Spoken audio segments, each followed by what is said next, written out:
Hello everybody, welcome to the pitch. My name is Jan-Jaap, and I thought, well, I'm going to do a vlog today because I had to get something off my chest. And it's funny. Last night at around midnight here, so I was around between 3:15 and 5 o'clock in the night, Danish time. So that is um quarter past two, 4 o'clock in UK time, or Greenwich time, if you want to call that. And was the last World Cup qualification match played between Peru and New Zealand. And now all the teams are qualified. We have the whole list. We have every country who's going to compete in the World Cup football next year in 2018 in Russia. And you can guess, a lot of friends came to me and asked me who is going to win the World Cup. Literally, guys, I had that question the whole day. You can't believe it. Um, Apparently, I had a bus driver today. He was watching my show also. I hope you're watching also this time. And he even asked me, well, who's going to win the World Cup? And the guys then they look at me because I'm doing a sport show, I'm on a sport news site, that I should know the answer and I have the correct details. Well, the thing is, here's the thing. It is true. It's a given fact. If you want to become world champion, you have to beat them all, right? But in theory, you will never do that. It's impossible to do that. And here's the thing. That is the first thing you always have to look at. It's called the luck of the draw, right? Even it's a fact. If you come in the hardest group, the group of death, as we call that, the thing is, um, if you survive that, 9 out of 10 times of it, no, it's actually I don't think it's even ever happened. I'll come back on the statement. You'll never win the tournament. How crazy it sounds, because if you come out as a favorite, as a big team, let's take a team for forensic, for example, Germany. Germany is always a country who was always playing for the prizes, is always a big contender to win the World Cup. But if Germany would come in a group, such a very big, with a lot of big teams, a lot of big countries, and they would survive it, guarantee they won't win the tournament. It is never happened if if a team, a country comes in a very hard group, they will never win the World Cup. It's a funny fact. Um, so you always have to look at teams who have an easy group, who can easy so long. And it's a given fact, and I've been there myself. If you become in a group, and I'll explain you how it goes, and it is, I'm getting now my experience from my time with judo. All right, I did some tournaments. I can trust you. If you come out of the group in a group, you can go through. You don't spill that much energy. You don't even have to go on risk to get an injury. It is coasting. That is, it is. It's like when you, um, if you actually a very smart person, and you get a test, and you go to easy pass. Don't even have the study part. Would you go study then? Yes, probably the nerds will, but most now and then, well, I look through the basics, I check it over, and then you're done. You're settled. Well, this is the same actually with a tournament. So if you know you have a very easy group, you both focus more on make sure you don't get injured, save your energy very well. You don't go to the extremists. You put on a little show, like an exhibition fight, but that's it. And that is the same, I think, for football. You make sure you got your basic covered. You make sure you don't get too many cards. Um, yes, you show a little bit off to show, hey, I'm here, to get you the picture. Probably it's always very important as a football player, especially for the youth, to play them in the picture because of making a big transfer to a bigger team, right? And that's all what's about, getting a bigger paycheck. So that's important. But you don't go to the extremists. You don't, you know, put yourself, your body on the line to get injured. So you don't play for 100% because if you play for 100%, it isn't guaranteed you also can get an injury. I can tell you that. So if you come through that easy group until the next round, you have also the energy level. Well, if you have been in a very hard group, you really have to fight for every match, every point, every whatever. Guarantee that the team has more cards, more energy wasted, and probably an injury or two. So if you're all fresh as a team who goes through, and you come such a hard team actually, but they have a lot of energy, they have a lot of injuries. Guarantee you're going to win that match, and that's why 9 out of 10 times those teams who come out such a hard group, they actually already eliminate next round.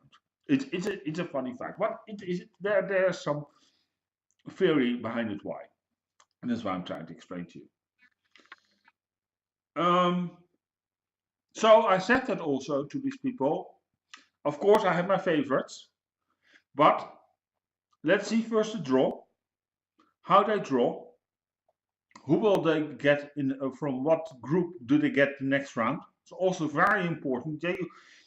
You always, if you work with groups, you make always sure that first you get the group and who from what group can I get my opponents of, and who could be that potential team.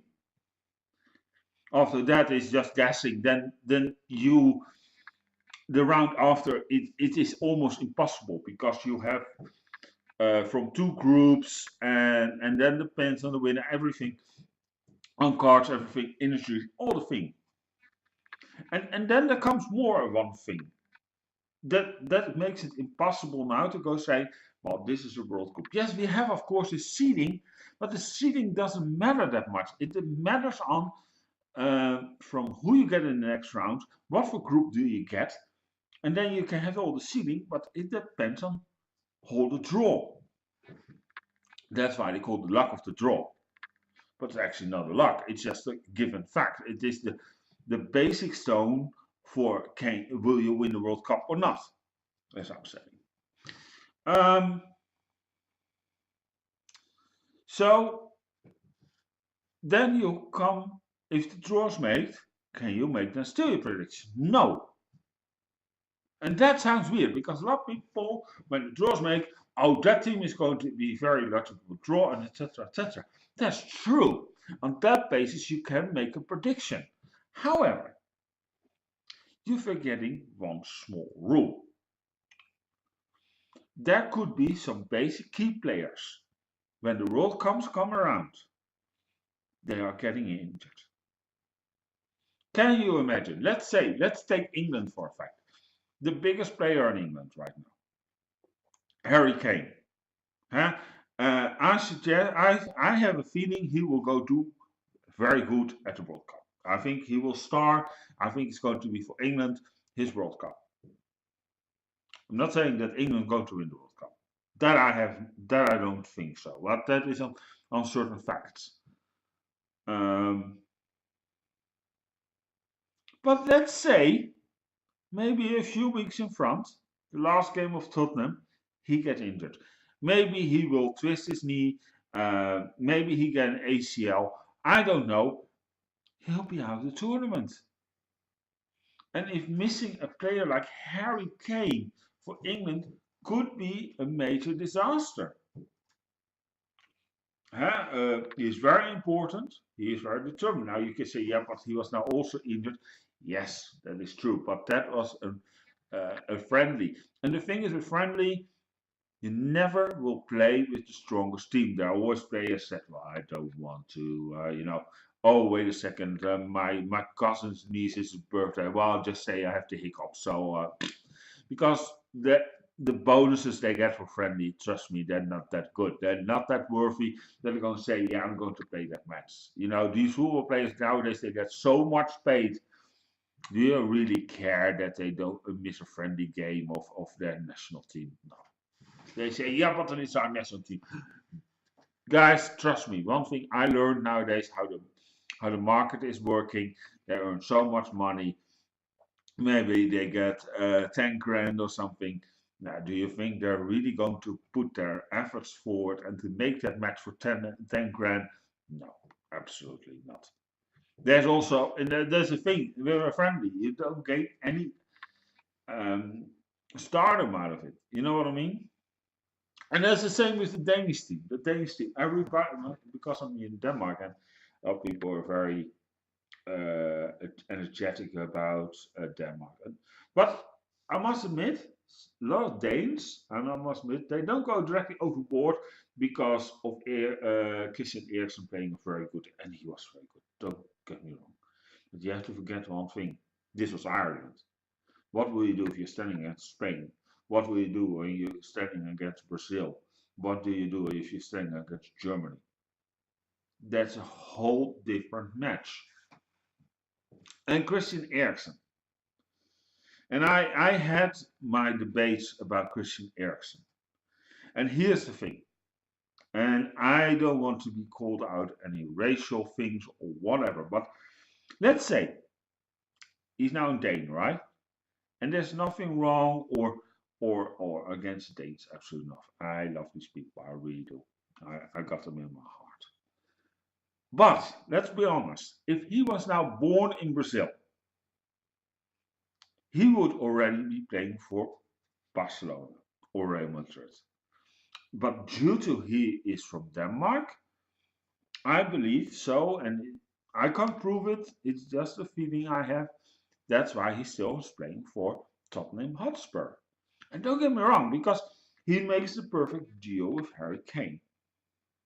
And it is just a common fact. I mean, look at the statistic, look at the players that they have. When, you know, I said that also, and I was discussing this also with another guy, my buddy Fleming. And he came with a very good thought. I can't remember his name. But he played very well in the 90s for Everton, and he made the step to Real Madrid and never played again. And why? I believe it's because he was Danish, and it is nothing because Real Madrid has something against Danish. No, they prefer to see the Brazilian type, you know, uh, the cha-cha-cha football. You know, it's more rhythm, gives more energy, and etc. etc.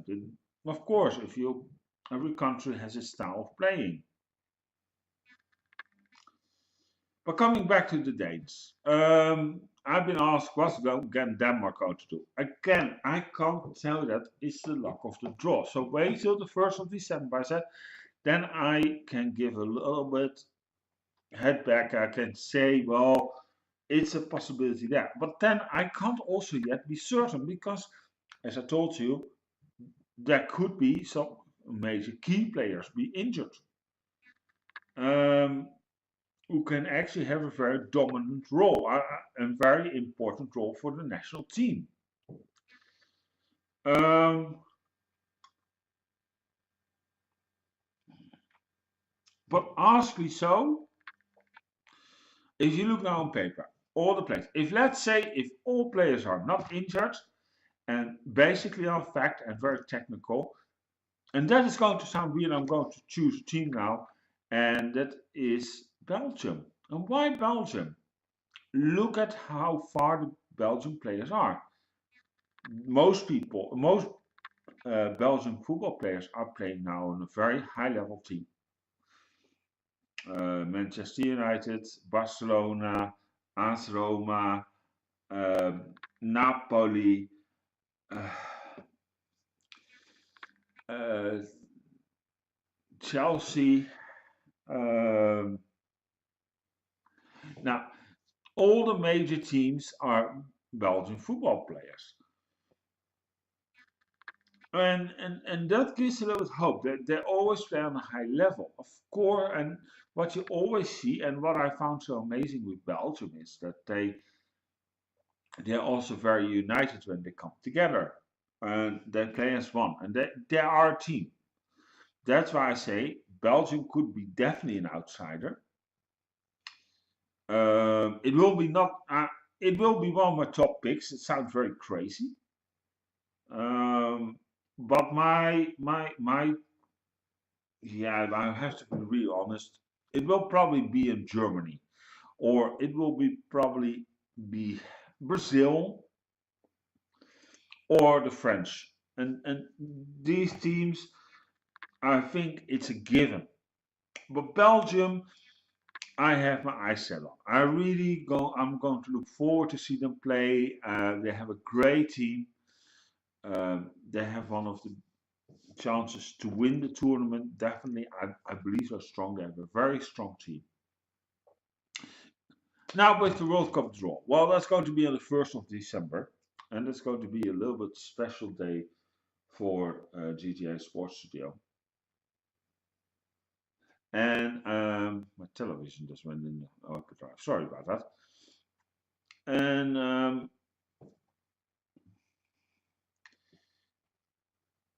who is going to win the?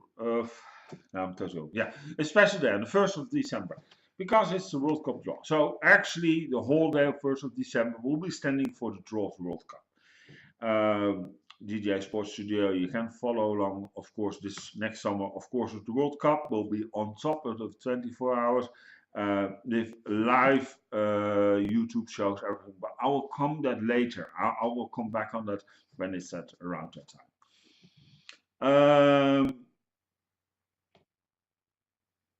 So what we'll do is they're going to be in live draw of the World Cup.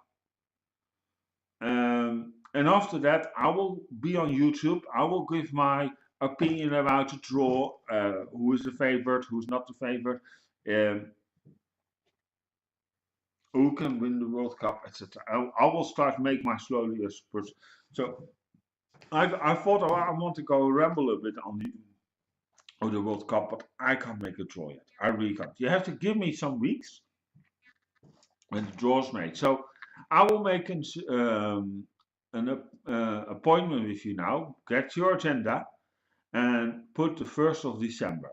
And then after the live draw, you come on our YouTube channel, youtube.com/GTA Sports Studio. There will be a live feed. I will go on. I will discuss the draw. I will discuss some scenarios. I will discuss some matches also for the second round. I will go totally in for that for you. And I will give my predictions a little bit. I will talk about scenarios, how it's going to, what for World Cup are we going to get? Because here's the thing, all right, and I want to also hack that a little bit into. There's a lot of big names for the World Cup missing. Of course, my home country, Holland, is not along. Chile is not along. The United States is not along. Um, Ivory Coast is not along. Czech Republic, I think, is still also very good football team, is not along. Italy is not along. And there's been rumored. There's rumored that at the same time going to be in some sort of alternative tournament for the World Cup for all these countries who didn't make it. But is it really necessary? Is it not going to draw too much heat of the World Cup? Huh? And here's the thing. Let's be honest, guys. Football is changement. You know, it's not always the same countries who stay on the top. That's highly impossible. There are some certain countries who have football culture in them, and they're very well developing new football players.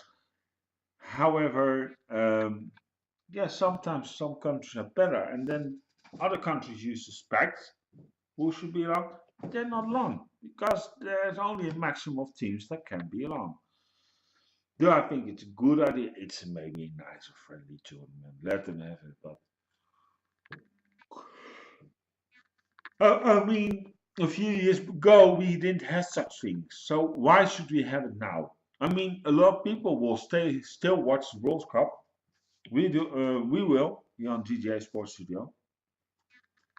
So Anyway, that is, I want to rattle a little bit about the World Cup and who's going to win the World Cup. I can't directly say it, my prediction. However, I will go with Germany. I will go with French. And I will go with Brazil. I think these are the countries, and of course Belgium. These are the countries to keep your eye on for the World Cup. It's going to be a great World Cup. I'm looking forward to it. And yeah. Anyway, thank you for watching the pitch. My name is Jan-Jaap Abink, and I'll see you next time. And don't forget to follow us on Facebook, facebook.com/DJ Sports Studio. You can tweet with us on @GJ Sports Studio. Follow us also there. Very important. YouTube, youtube.com/DJ LiveTube.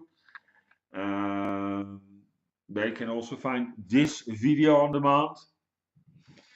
Pinterest, pinterest.com/DJ LiveTube. And tumblr.com/DJ Sports Studio. All right, thank you so much for watching, and take care, and see you soon. Ciao.